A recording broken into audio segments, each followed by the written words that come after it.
Students, welcome to the online classes. I am your SST teacher and today's chapter of your SST is from geography and your chapter name is our atmosphere. तो देखिए हमारा जो अर्थ है वो एक blanket of air से इस तरह से पूरा सराउंडेड है, कवर है चारों तरफ से। तो ये जो एयर का ब्लैंकेट है ये अर्थ के लिए बहुत इम्पोर्टेंट है और हम ह्यूमन बीइंग के लिए भी बहुत इम्पोर्टेंट है। और अर्थ के अलावा भी बहुत सारे ऐसे प्लैनेट्स हैं जिनके पास उनका एटमॉस्फेयर है, बट अर्थ का जो एटमॉस्फेयर है वो यूनिक है। तो यूनिक क्यों है? क्योंकि इसमें बहुत सारे गैसेस कंटेन होते हैं और वो गैसेस हम लोगों को लाइफ सपोर्ट करने में हेल्प करते हैं। जैसे ऑक्सीजन, तो ऑक्सीजन हमारे लिए बहुत इंपॉर्टेंट है। हम अगर ब्रीथ करते हैं तो ऑक्सीजन से ही करते हैं। तो अगर ऑक्सीजन नहीं होगा तो हम सांस नहीं ले पाएंगे, तो लाइफ पॉसिबल नहीं है। तो अब देखेंगे हम कि कॉम्पोजिशन ऑफ एयर के एटमॉस्फेयर में क्या क्या है और कितने अमाउंट में है, कितने परसेंटेज में है। तो देखिए जो कॉम्पोजिशन है एटमॉस्फेयर का या एयर का, उसमें जो सबसे ज्यादा अबंडेंट में गैस प्रेजेंट है वो है आपका नाइट्रोजन, दैट इज 78%। और उसके बाद जो नेक्स्ट है वो है आपका ऑक्सीजन, वो है 21%। और जो 1% बचता है उसमें अदर गैसेस है जिसमें बहुत सारे गैसेस है। CO2 है, कार्बन डाइऑक्साइड है, ओजोन है, आर्गन है, नियॉन है, हीलियम है। इस तरह से बहुत सारे गैसेस है जो हमारे लिए यूजफुल है। और साथ ही हमारे एटमॉस्फेयर में वाटर वेपर है और एवापोरेशन के थ्रू जब ये प्रोसेस होता है तो ये वाटर वेपर एटमॉस्फेयर में मिक्स हो जाता है। और क्वांटिटीज वैरी करता है प्लेस टू प्लेस कि कहाँ पे जिस हिसाब से एवापोरेशन और कंडेंसेशन का फिनोमेना होता है उसके अकॉर्डिंग एटमॉस्फेयर में एयर का भी ये वाटर वेपर का भी वेरिफिकेशन होते रहता है। ठीक है, तो जो हमारा एटमॉस्फेयर है अर्थ का, इसमें गैसेस के अलावा कुछ डस्ट पार्टिकल्स है, डर्ट है, सॉल्ट है, प्लांट पोलन है, बैक्टीरियाज है। ठीक है, तो इस तरह से और जो हमारा एटमॉस्फेयर अर्थ से है वो 80 किलोमीटर ऊपर है और ये जो एटमॉस्फेयर है ये वहां तक सेम रहता है। और उसके ऊपर जब और हम जाते हैं तो वो लेयर बाय लेयर बटा हुआ है।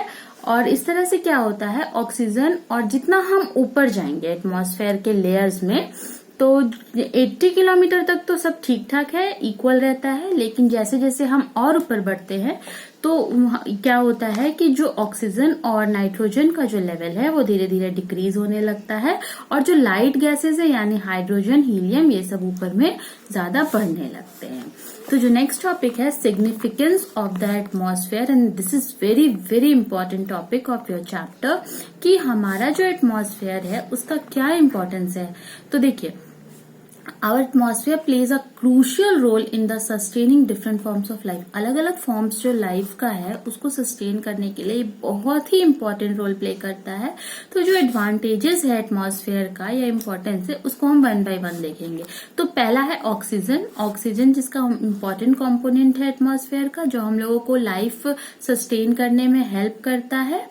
फिर उसके बाद दूसरा है नाइट्रोजन। तो नाइट्रोजन भी बहुत ही नेसेसरी है ग्रोथ ऑफ प्लांट्स के लिए और ये अलग अलग कंपाउंड में यूजफुल होता है ह्यूमन के लिए भी।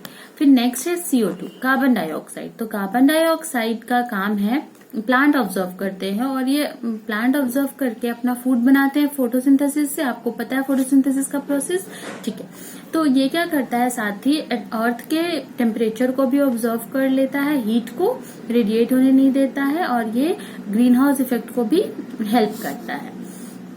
उसके बाद ओजोन गैस है एटमॉस्फेयर में। तो ये ओजोन गैस बहुत ही स्मॉल प्रोपोर्शन में है बट बहुत इंपॉर्टेंट है और ये हमारा अपर एटमॉस्फेयर में मिलता है। देखिए इसका काम है, ये ओजोन गैस एक ओजोन लेयर बना देता है एटमॉस्फेयर में, जिससे क्या होता है वो एक शील्ड की तरह हम लोगों को अल्ट्रावायलेट रेज, सन का जो हार्मफुल और डैमेजिंग रेज है उससे वो हम लोगों को प्रोटेक्ट करता है। फिर वाटर वेपर है जो कि हेल्प करता है वो वाटर साइकिल में। और डस्ट पार्टिकल्स जो प्रेजेंट है लोअर एटमॉस्फेयर में वो एक कंडेंसेशन की तरह काम करते हैं और इस तरह से क्लाउड का फॉर्मेशन होता है और ये फिर बारिश इन अ फॉर्म ऑफ प्रेसिपिटेशन ये नीचे आता है हमारे पास। तो इसके अलावा एटमॉस्फेयर एक प्रोटेक्टिव शील्ड है जो अर्थ को पूरी तरह से गार्ड करता है, जिससे क्या होता है, मैंने आपको बताया था लास्ट चैप्टर में जब हम प्लैनेट्स के बारे में पढ़ रहे थे कि मेट्योराइट्स क्या होता है, बर्न होके अर्थ की तरफ आता है। तो ये एटमॉस्फेयर क्या करता है, वो मेट्योर से भी हम लोगों को बचा लेता है। और साउंड वेव्स, ये जो हम लोग रेडियो वगैरह से जो वेव्स, साउंड वेव्स के थ्रू ना ट्रैवल करता है, तो ये हेल्प करता है एटमॉस्फेयर की वजह से। अगर ये साउंड वेव्स नहीं होंगे एटमॉस्फेयर में तो हम लोग सैटेलाइट्स के थ्रू या टीवी कम्युनिकेशन में हेल्प नहीं हो पाएगा। तो ये हम लोगों को कम्युनिकेशन में भी हेल्प करता है। तो देखिए हम लोग कितना सारा सिग्निफिकेंस है एटमॉस्फेयर का और ये हमारे लिए कितना इम्पोर्टेंट है। ठीक है, तो जो नेक्स्ट टॉपिक है हमारे चैप्टर का वो है स्ट्रक्चर ऑफ द एटमॉस्फेयर। अब हम देखेंगे कि ये एटमॉस्फेयर है कैसा और अलग अलग लेयर्स हैं, इनमें कौन से लेयर्स में क्या होते हैं, बादल किस लेयर में फॉर्म होते हैं, एरोप्लेन किस लेयर में चलते हैं, साउंड वेव्स कौन से लेयर में ट्रैवल करते हैं। तो ये सब हम लोग 1 बाय 1 देखेंगे। तब तक आप थोड़ा सा सिग्निफिकेंस को रिवाइज करेंगे और मैं नेक्स्ट वीडियो में आपको बताऊंगी कि किस तरह से हमारा एटमॉस्फेयर का स्ट्रक्चर बना हुआ है। ठीक है, तो अभी मैं यहीं तक छोड़ती हूँ। नेक्स्ट वीडियो में नए टॉपिक के साथ फिर से मिलेंगे।